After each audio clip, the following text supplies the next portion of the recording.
linear equations, two-step equations.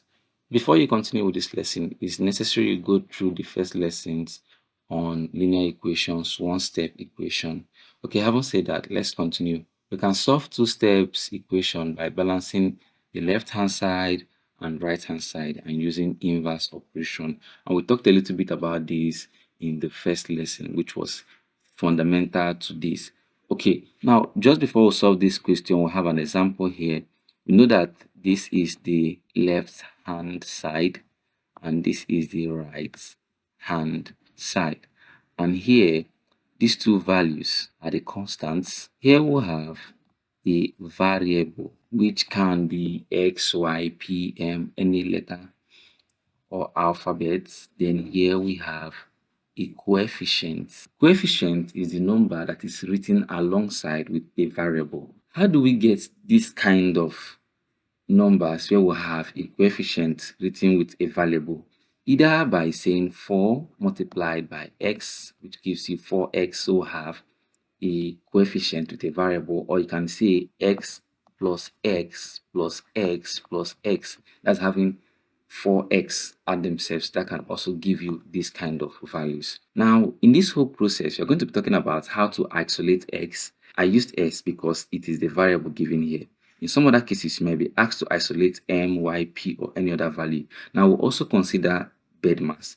Bed mass is also board mass. So, in dealing with two-step equations, we use reverse of the board mass. So, we start with our addition and subtraction first, then we'll go to division and multiplication before we go to exponents or brackets if we have them.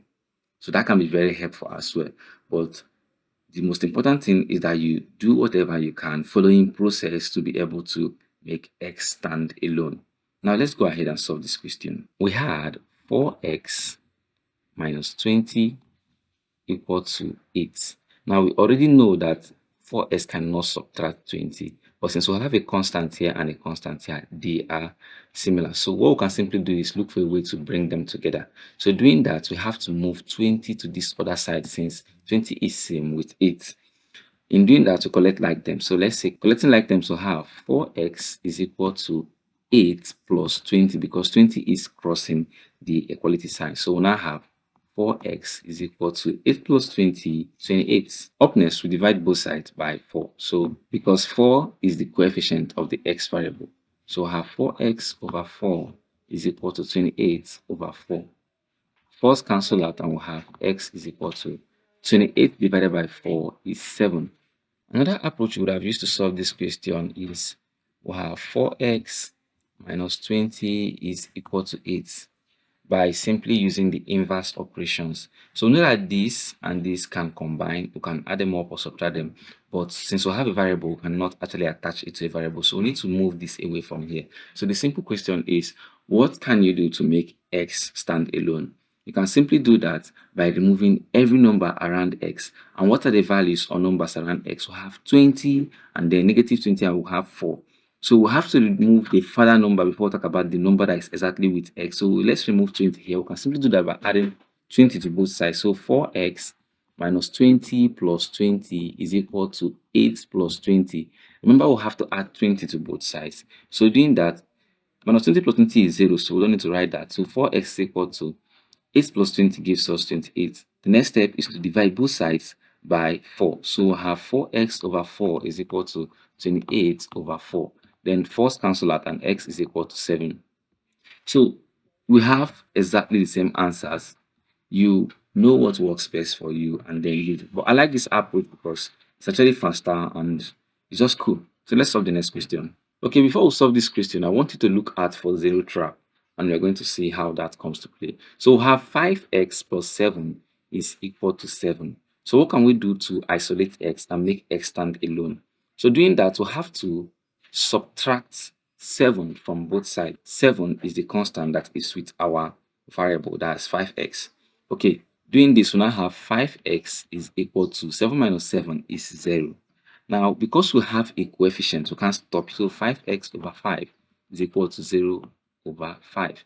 The 5 cancels out and x is equal to 0 over 5 is 0. Anything divided by 0 is 0 and 0 divided by any number is as well 0. Okay, so we are done. So look out for this zero trap. Sometimes it can come to trip you off.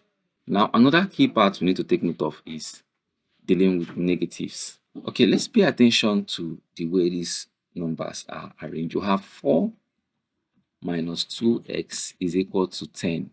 Now, this looks a little bit challenging, but it's simple. So, what is our variable? X. What is our coefficient? 2. And then, what number do we need to remove from here? Is 4, and that is a positive 4. Because of that, using inverse operation, we'll have to subtract 4 from both sides. So we have 4 minus 4, and then negative 2x is equal to 10 minus 4, because you have to do that on both sides. So we have negative 2x is equal to 10 minus 4 is 6. Divide both sides by the coefficient of x. Now, I want you to pay attention to the coefficient of x. The coefficient of x is not 2, it is negative 2 minus 2. So doing that, we'll have minus 2x over minus 2 is equal to 6 over minus 2. So oftentimes people ignore this negative, and that can make you miss the question. So doing that, we now have x is equal to 6 divided by 2 is 3, but remember our negative, and that is the answer. 8 minus x is equal to 2. Now we don't have a coefficient, but mind you, the coefficient of x here is 1, because this is 1x.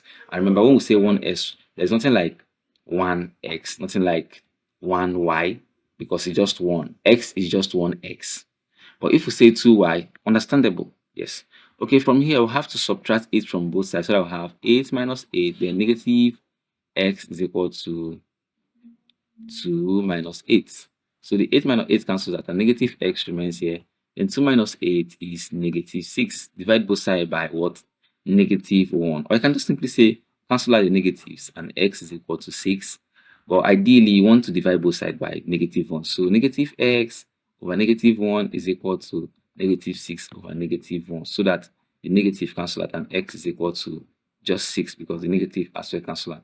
Now, because we just have x, the coefficient of x here is 1, but because when we have a negative x, the coefficient becomes what? A negative 1. So take note of that. Okay, now we have our x on the right hand side. So same process applies. So we have to subtract 10 from both sides. So 8 minus 10 is equal to 2x plus 10 minus 10.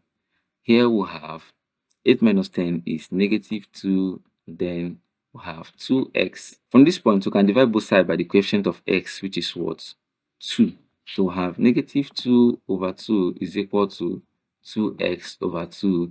The 2's here cancel out, and x is equal to negative 1. So therefore, x is equal to negative 1. Now, I want to say this. It's not, you don't necessarily have to bring your x to the right hand side. Like this is just correct. So negative 1 is equal to x, and that simply means that x is equal to negative 1. That's very much correct.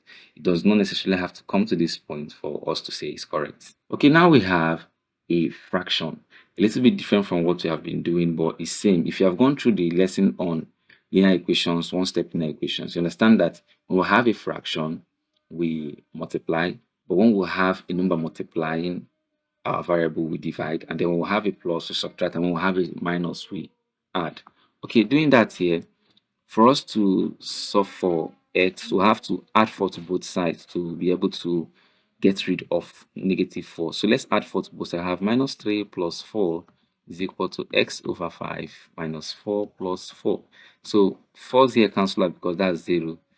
And then minus 3 plus 4 is 1. That is saying 4 minus 3. And then we'll have x over 5 here. What do? We have to multiply both sides by 5 for us to be able to get rid of this 5. So 5 multiplied by 1 is equal to 5 multiplied by x over 5. And they cancel out here, so that we'll now have 5 is equal to x. So the value of our x is 5, and we are done. Okay, we have another question that says negative 5 minus 3x is equal to negative 5 as well. What can we do to make x stand alone? We have to get rid of negative 5 and negative 3 as well, which is the coefficient. So doing that, let's add 5 to both sides. So minus 5 plus 5, then minus 3x is equal to minus 5 plus 5. Here, they cancel out to become 0. So negative 3x is equal to minus 5 plus 5 is 0 as well. So remember the 0 trap. So dividing both sides by negative 3, can cancel out, and then we'll have x is equal to 0. And having said that, we've come to the end of this lesson. So while doing this, now remember we use the inverse operation. If you have a negative, you want to add. If you have a positive, you want to subtract. And then if you have a fraction, you want to multiply. But then if you have a number multiplying a variable, then you want to divide. So it's necessary that you take note of this. And if you had any challenge during the course of this lesson, go through the video again, go through this lesson again. But before that, like I said earlier, before you come to this lesson, ensure you must have gone through the first one. And it's simple. Thank you so much for watching. Have a nice time.